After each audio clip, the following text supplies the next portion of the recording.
And ladies and gentlemen, it is my pleasure to introduce Dennis Charles, longtime student of the University of Science and Philosophy. And if I may, I'd like to read a little introduction for you. Dennis Charles, a 40-year student of the University of Science and Philosophy and a successful entrepreneur who is semi-retired, works in customer service at a hardware store in a small town called Boaz, Alabama. Now, there's only two things you do if you're from Alabama. You either roll tide, right, or War Eagle. And Dennis says he is neutral, so he does not roll either way. So without further ado, ladies and gentlemen, let me welcome Dennis Charles to our speaker series.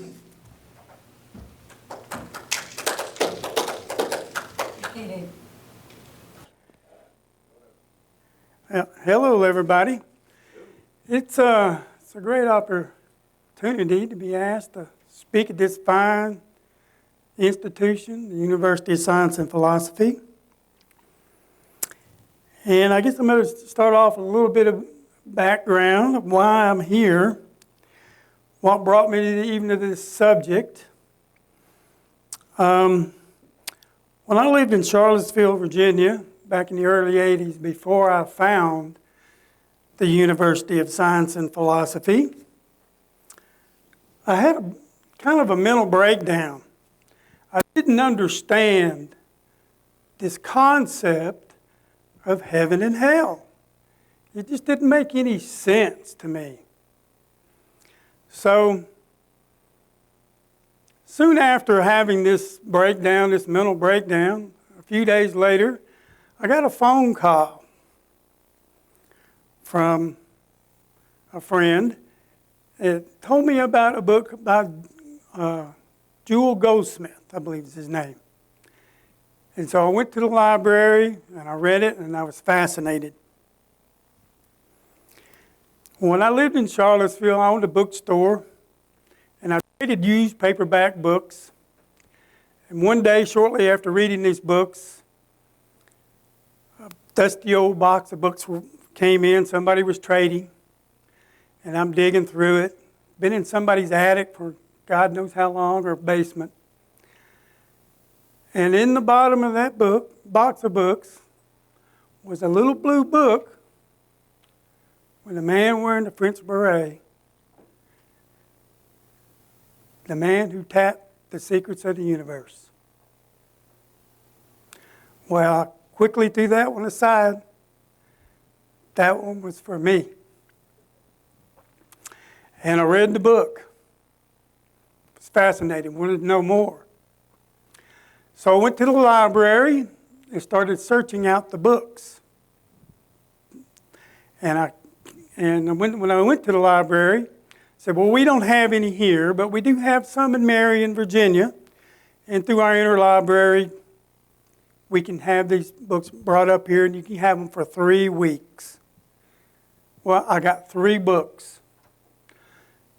Message of Divine Iliad 1, Message of Divine Iliad 2, and Atomic Suicide. And I read all 3 of those books in those 3 weeks. And I wanted to know more. So I finally went up on the mountain, got into the castle, saw more books, and I read them.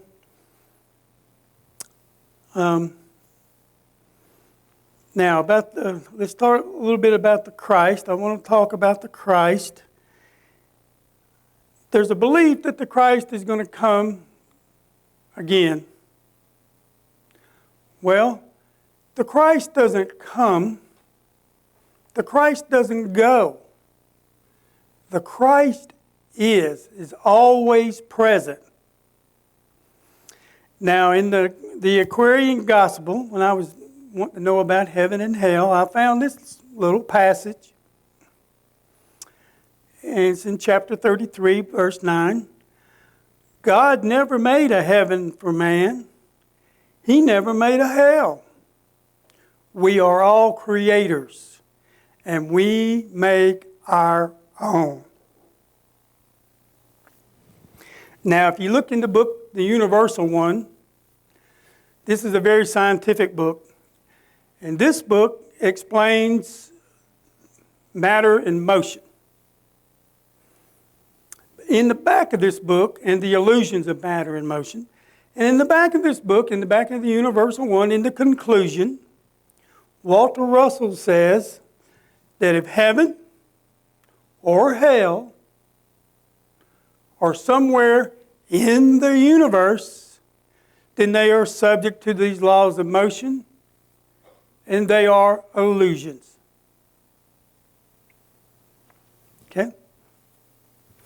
Now, the Christ, like I said, doesn't come, doesn't go, the Christ is. So now I'm going to try to give, you can't describe the Christ in words. It's something you know, start off with. But I'm going to try to give a little bit of an explanation so we can understand a little bit about the universe. There is always an is. It's always here. This now. This now that's always present is backed by a living, pulsing, vital force. And mankind has the use of this force any way he or she wishes. The secret to happiness is to use this force in rhythmic, balanced interchange with each other. That's the Christ in action.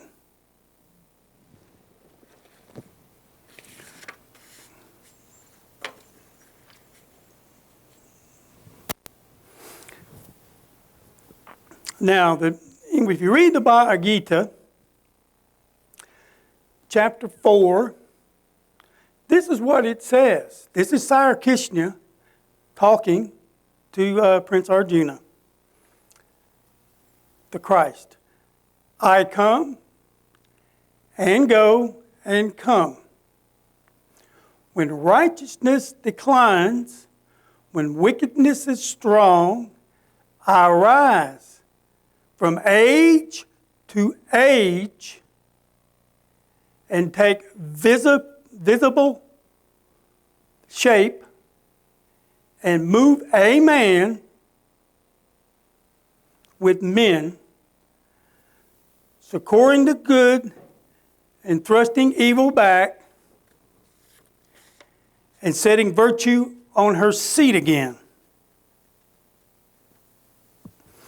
Now, when Jesus, 2,000 years ago, he was teaching a philosophy of everlasting life. That there is no death.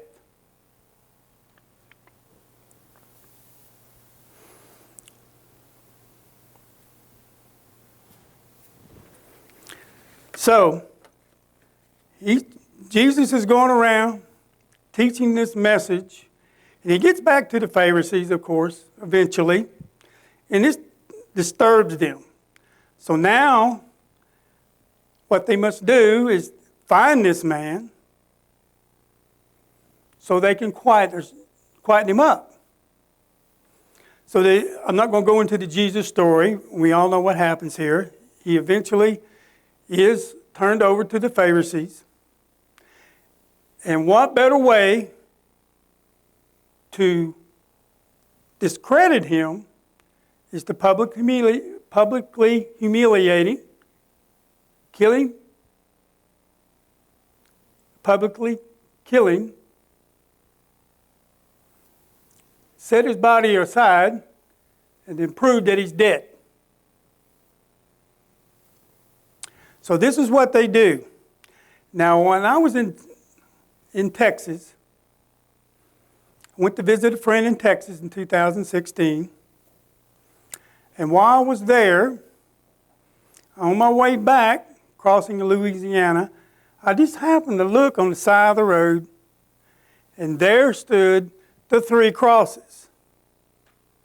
But I'd never seen this before. The center one was painted yellow. That's when I knew what Jesus, the symbology, what he was saying to us. Christ is in the center. There's a man on this side, and there's a man on this side. These two men represent the world of the two. Now, this is more explained in the Bhagavad Gita.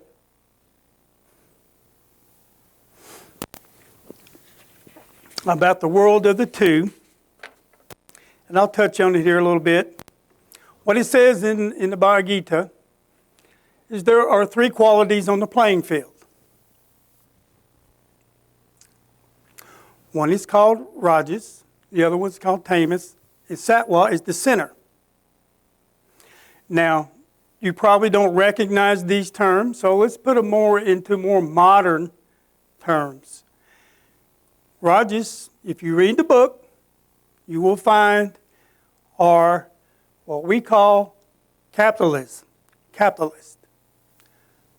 On this side, or either, didn't matter which side, but anyway, the other side is communism. Now, these two forces are always warring, back and forth, back and forth.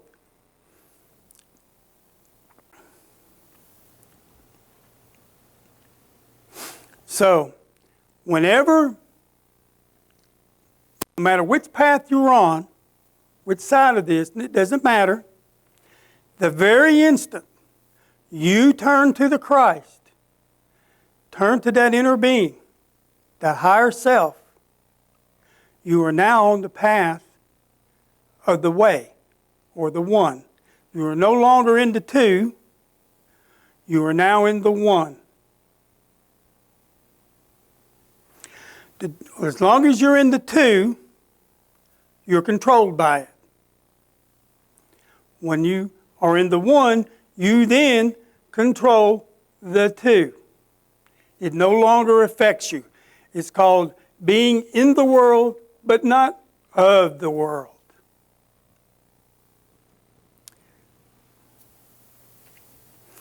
Okay, let's see. All right. Now, Jesus is on the cross. They take him down and they entomb his body. Now they seal the tomb, put guards around it.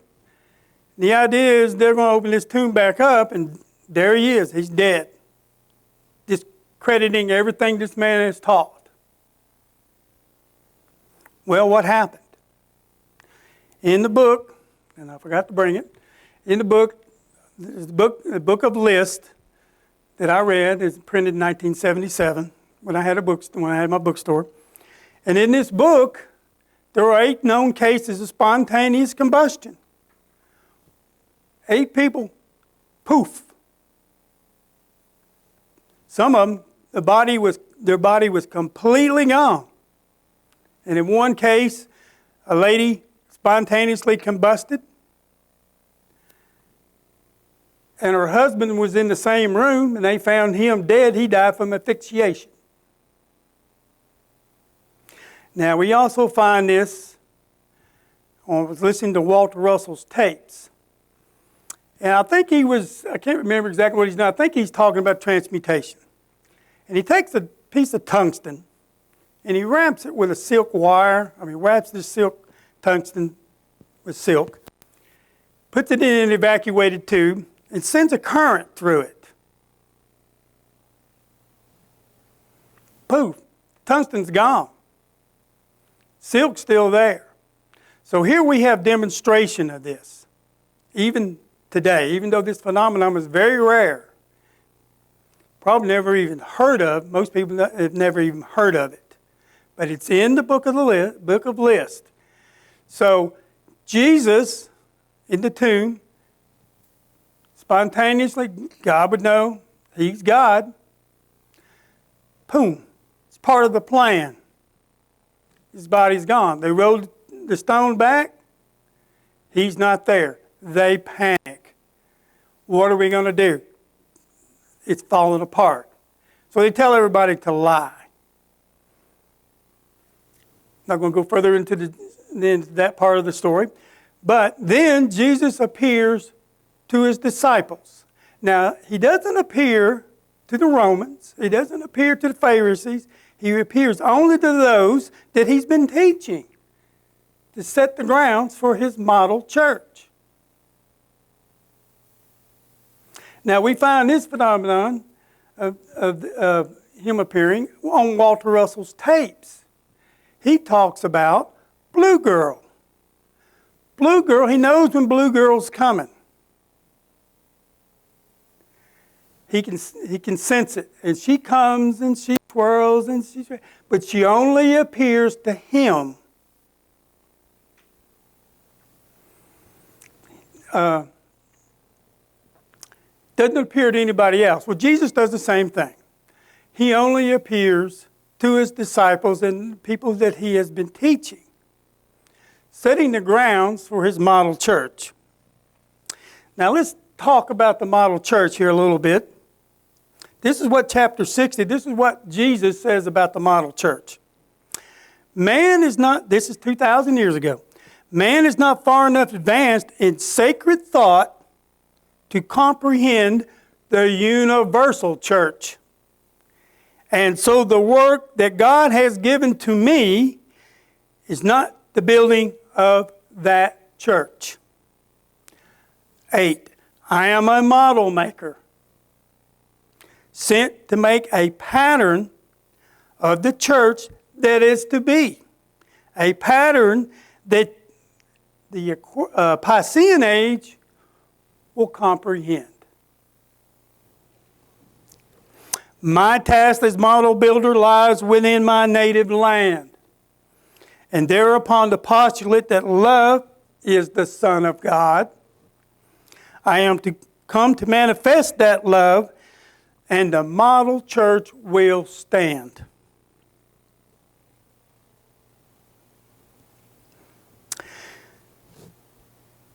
The disciples go out and start spreading the word. The Romans start persecuting them. And a man comes along that's performing these acts, Saul, and has his illumination on the Damascus road, where he sees the Christ for 3 days. And then he begins building that church. Eventually, the story goes, the Romans can no longer, they kill the Christians. It seems like every time they kill one, 10 spring up. Eventually, we can't beat them, so they join them. And the model and the church that we have is what we have today.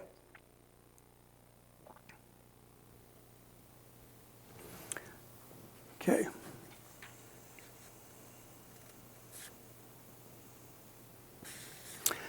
Now,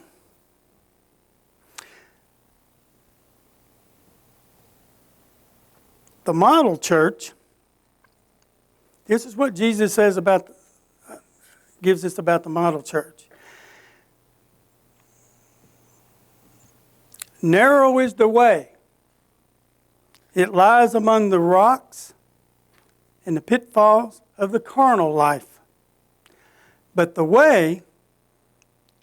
in the way, there are no pitfalls and there are no rocks. Now, at the start of each age, in the case of Jesus, 7 sages meet and they give the postulates for that age of what it will be. Jesus' 7, if you read in the Aquarian Gospel, Jesus' 7 postulates are for the whole of mankind. In the end, we will all become Christ conscious.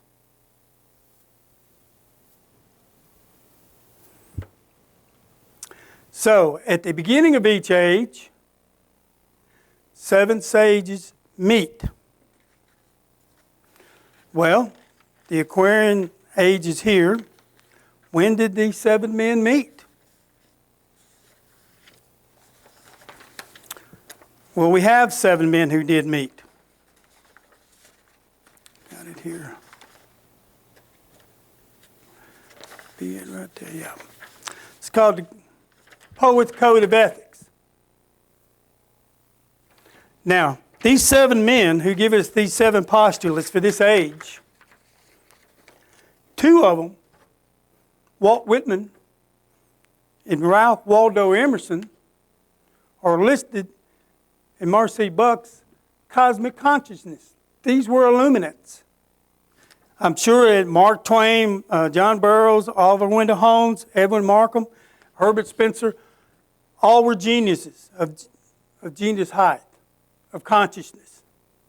And they give us the 7 postulates for this age that is to come.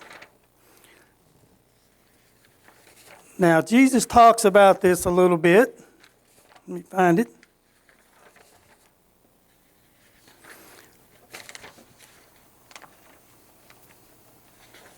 Let me find it here.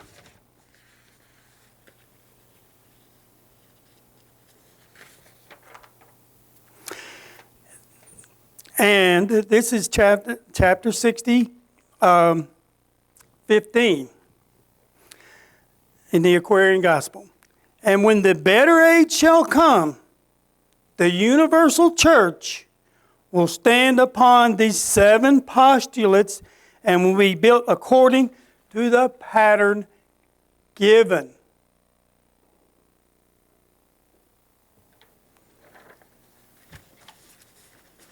Now, if you know the story of these 7 men, they started a club called the Twilight Club.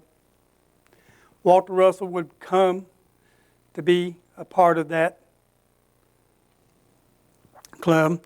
And like it says in the Gita, I move a man with men.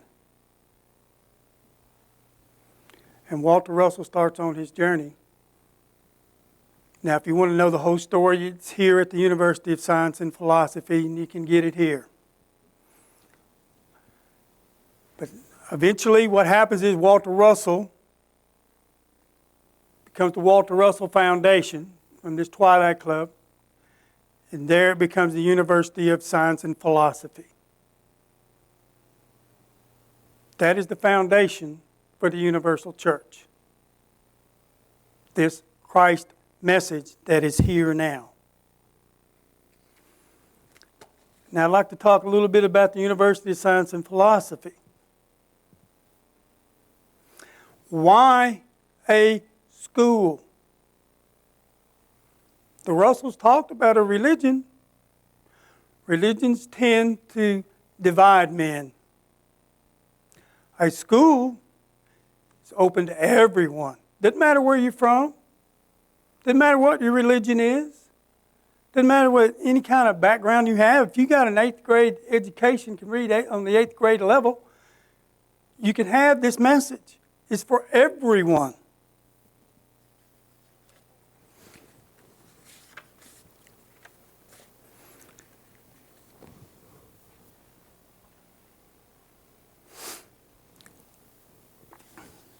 Now, talk about the symbology of the University of Science and Philosophy a little bit. I was reading in the Aquarian Gospel here, and Jesus goes into the symbology of the Moses story. And what I thought about that story, God told me to read that story. When I did, I know why He told me to read it. Because what's taught about that story is not true. It's completely different. Now, so the Creator talks to us through symbology, and He also uses parables. Why? Symbols can't be changed. If you don't know what that symbol means, you're not going to change it. If you don't know what that parable means, you're not going to change it. You're going to say, oh, okay. And there's all kinds of demonstrations from Jesus that's not completely understood. The man is blind. He heals the blind man. Now he sees. That's the Christ message. We're blind to it. Now you see the Christ message.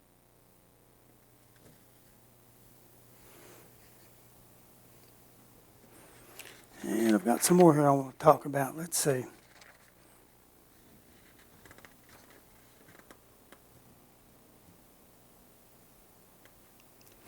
Oh, I want to mention something here about the University of Science and Philosophy.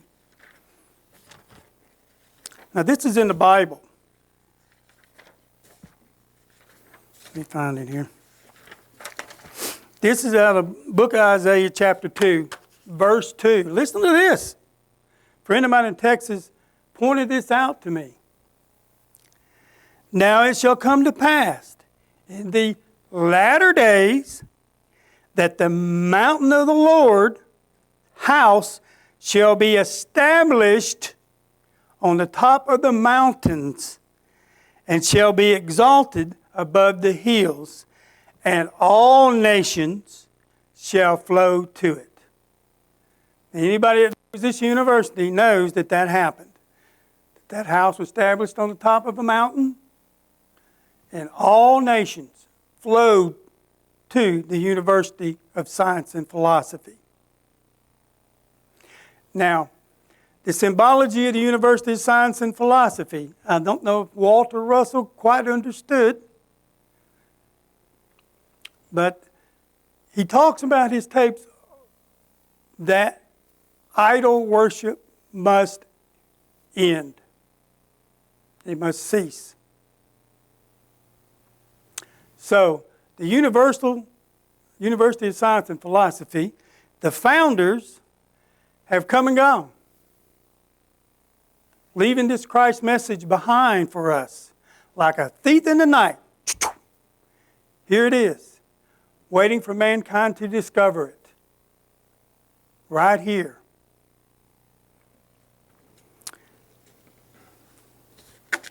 This is what the book of Isaiah, if you read that whole second chapter of the book of Isaiah, it describes what this age is going to look like.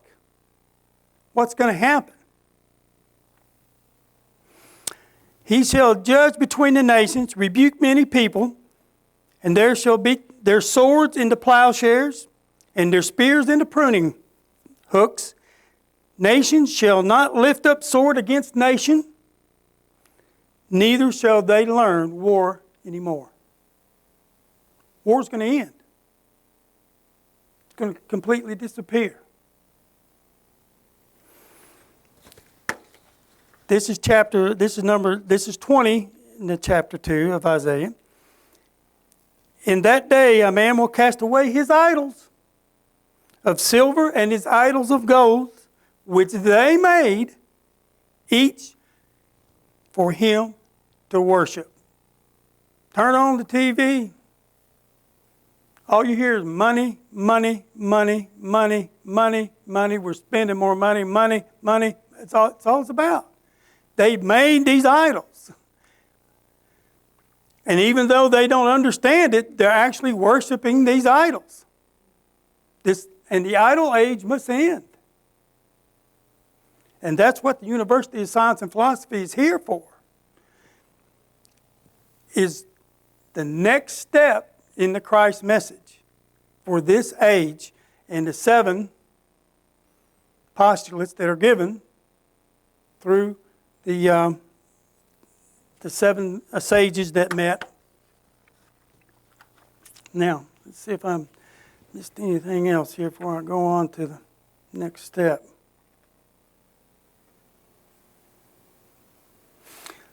Black hole, okay.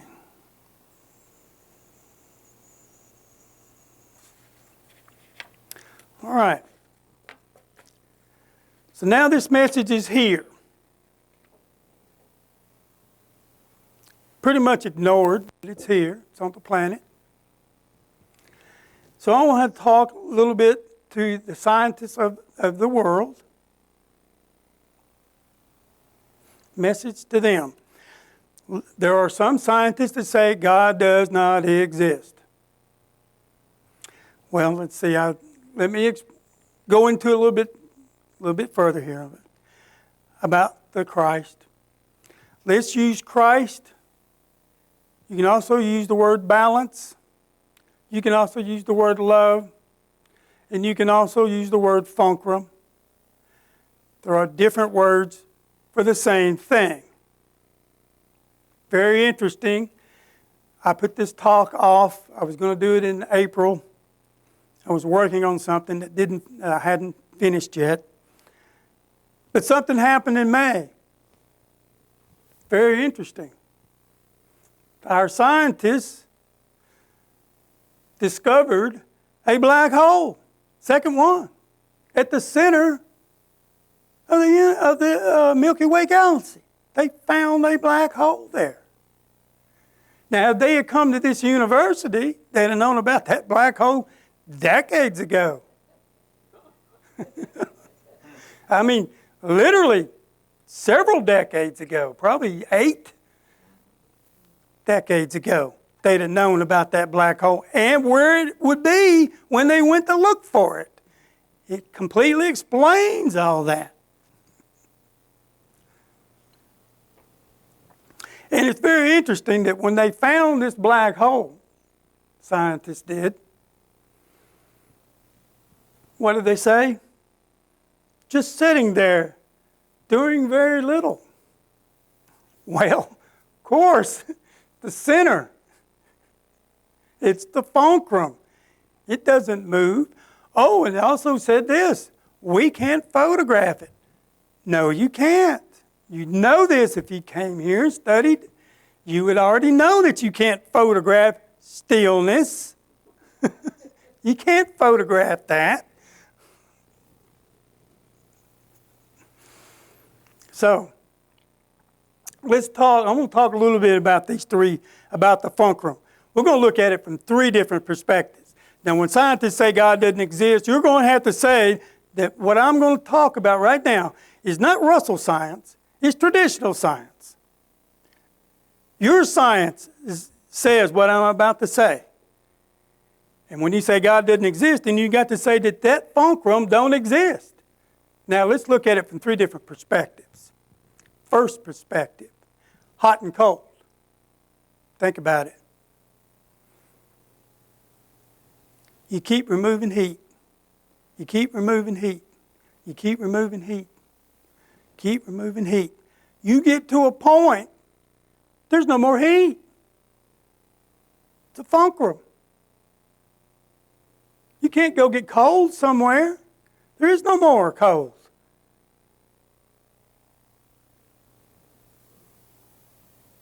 Second perspective, light and dark. Keep removing light. Keep removing light. Keep removing light. You eventually get to a point where there's no more light to remove. You just have absolute darkness. Fulcrum. Again. Third perspective. Sound and silence. Probably one of the easiest ones to understand. When there's no more sound, there's just silence. That silence is eternal. That dark is eternal. And that cold is eternal. Now, there are 3 descriptions of the one fulcrum.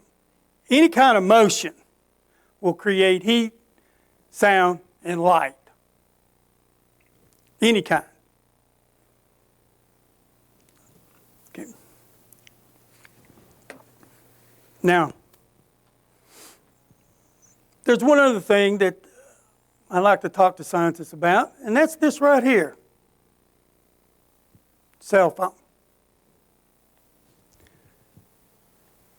Using this cell phone, and I'm just using this because everybody's got one just about. I don't know if anybody really don't have one these days. So I'm going to use a cell phone because everybody's got one. But it happens in other places too, as you'll see. Cell phone. If I make a phone call to someone on the other side of the world, it could literally be Friday. It's as if I cut across time. I didn't, but that's an illusion. It's like I cut across time. But there's one interesting fact about this. Back in the 80s, I bought a Apple II computer. And on this Apple II computer was a draw function. And what you did was, it had a screen, you zoomed in, and it had little squares. And you'd fill them in, color them in, zoom back out, zoom back in, color them in, color them in, color them in. And draw a picture. It's an illusion, but you could literally draw a picture this way. Now, when you see it moving, that's an illusion. There's nothing on your screen that's moving, nothing on your TV screen that's moving, nothing on your computer screen that's moving, but it appears to, and all it is these little pixels flashing on and off in different colors, different speeds. Creates an illusion. Well, guess what? You haven't done anything the Creator doesn't do. Creator does the same thing. He said, yours are two-dimensional, and the Creator is three-dimensional. Does the same thing. It's not a square, but a cube. And if you want to understand the science of the sphere cube, it's all laid out here at this university. Every bit of it. All you want to know is right here.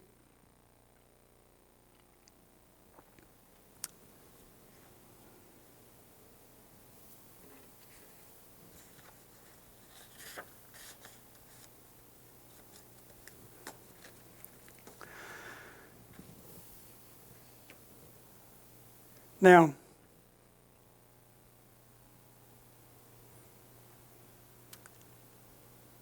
I'd like to close with this.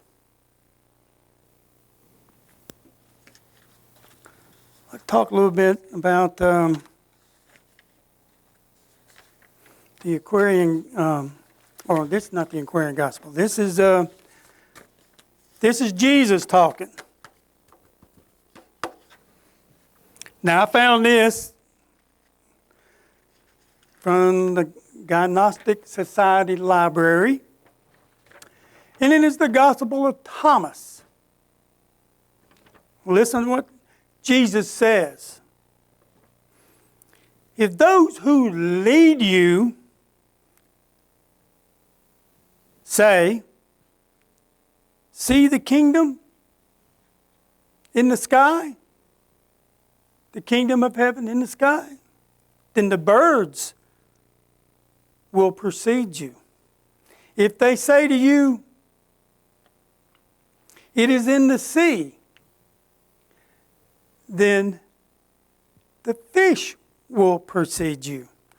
Rather, this is very important, the kingdom is inside of you and it is outside of you. And when you come to know yourselves, you will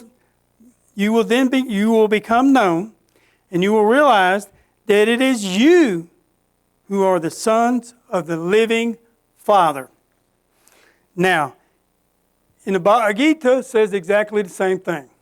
I am within you and I am without you. The Message of Divine Iliad, given to us by Walter Russell, says exactly the same thing. It's explained in detail. It's also like I said, it's in the Message of the Divine Iliad, the cube sphere.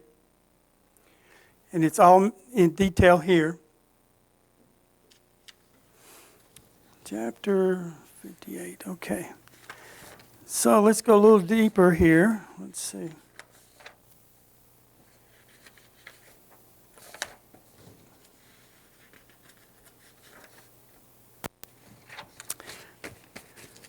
A little bit about evil here. In harmony and evil are the same thing. So evil is the handiwork of man. We're creating all our own problems. We solve them by putting Christ in action. How do you put Christ in action? How do you put love ye one another into action? Well, we're given that in the Message of the Divine Iliad. we were given 3 scientific words. Balance.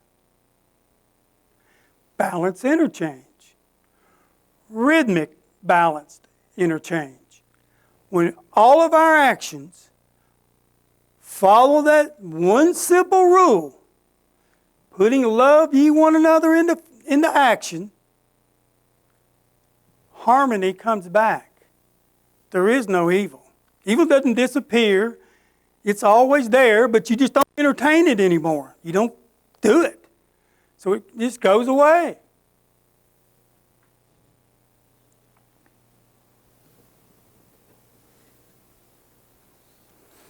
So, this university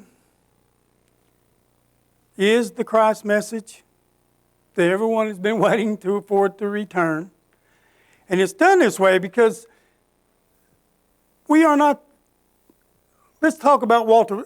I forgot to tell you about this. Let's talk about Walter Russell and Leo Russell a little bit here. They were instructed in the message of the Divine Iliad not to perform any healings. Well, why? Think about that. Why? I mean, if they'd have done that, millions, probably even billions of people would have flocked to the mountain. They were not to perform any healings. Because when they passed, they would have been worshipped as idols. So they were instructed not to do it.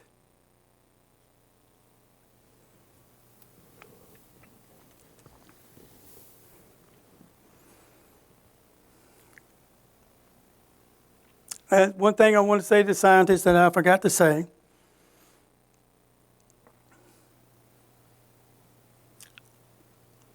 God builds His universe through the cube sphere.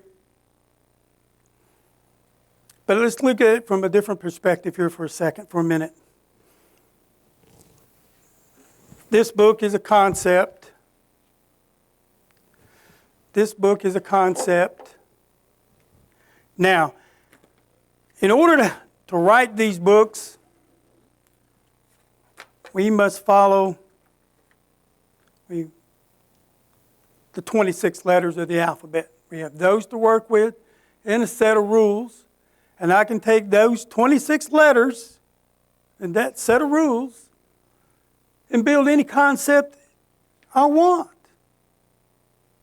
Creator does the same thing. Exactly the same thing. But His alphabet, God's alphabet, is right there. That's God's alphabet. Any form that appears in nature comes from that chart of the elements. It's right there. The whole pattern. And if you take that pattern, place it on your body. 1,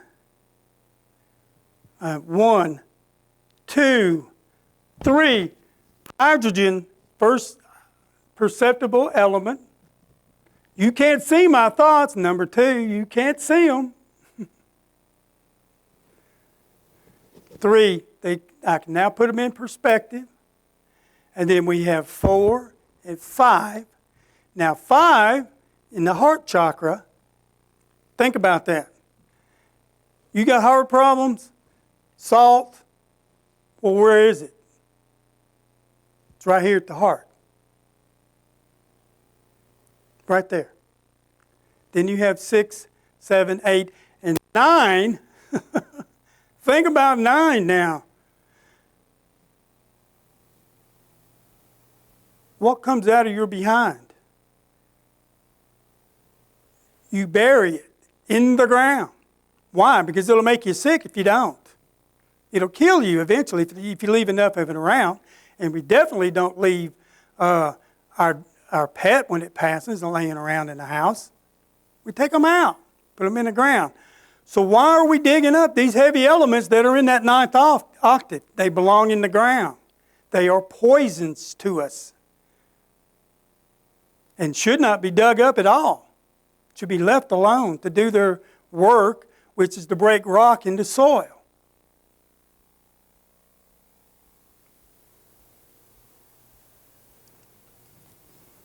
So, this university has come. The messengers have come and gone. We have left this behind for us to carry on. And students like me, I like to think of myself as the man in the trenches. I go out in the world and I live the message. And when you live that message, like it says in the Bhagavad Gita, you will be a stranger in their midst. People look at me. They know I know something. They know it's there. They don't know what it is. Can't pinpoint it, but they see it. And that's the student's job, is to go out and to live it. And we have great people. We have to keep this message alive. So we have great people working right here in this university, keeping it going, keeping this museum going. But this is more than a museum. This is a school of knowledge. If you want knowledge, you come here. This is where it's at. If you want information, go to a university. They'll teach you how to be an attorney, or they'll teach you how to be an architect, or whatever you want to do in your life. But knowledge, which you can apply to that, is right here. They're not going to teach it to you there. You're only going to get it here at this university. So, please, help us keep this university alive. And donate. Thank you.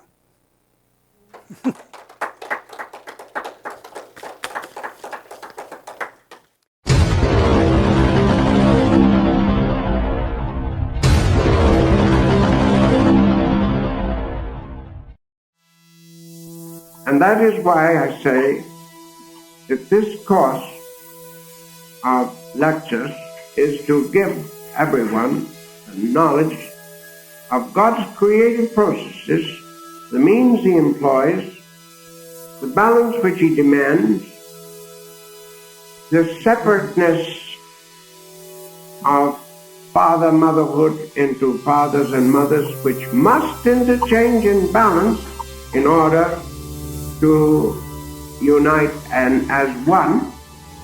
And that applies to every corpuscle of the body as well as it applies to every individual entity as a whole.